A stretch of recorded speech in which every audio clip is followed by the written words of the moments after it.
This is a Commodore News Update. Welcome to this Commodore News Update for Thursday, March 23rd.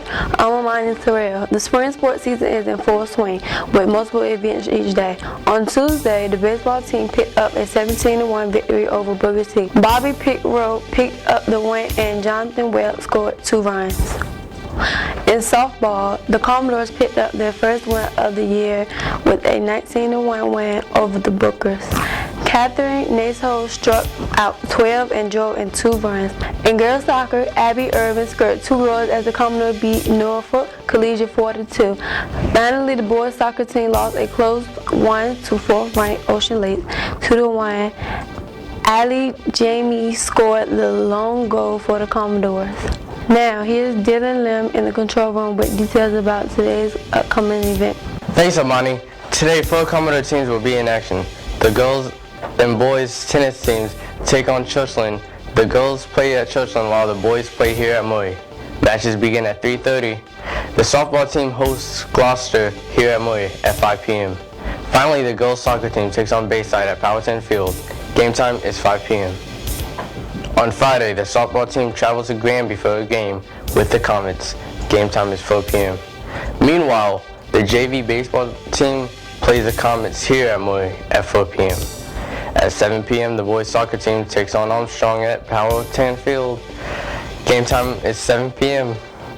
Finally, the boys and girls track teams takes on Norview and Norcom at Norcom on Saturday. Races start at 9 a.m.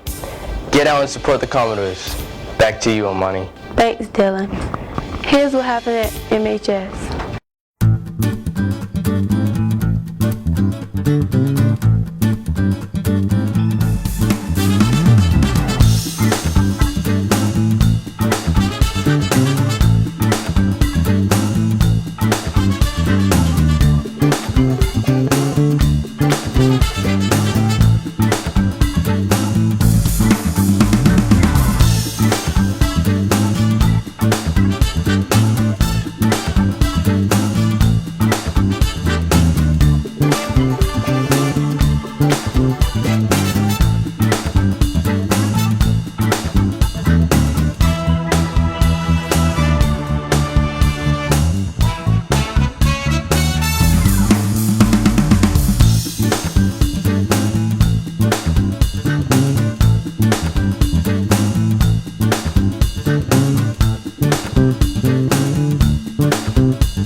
You're up to date for Thursday, March 23rd. I'm Maury High. Have a great day. This has been a Commodore News Update.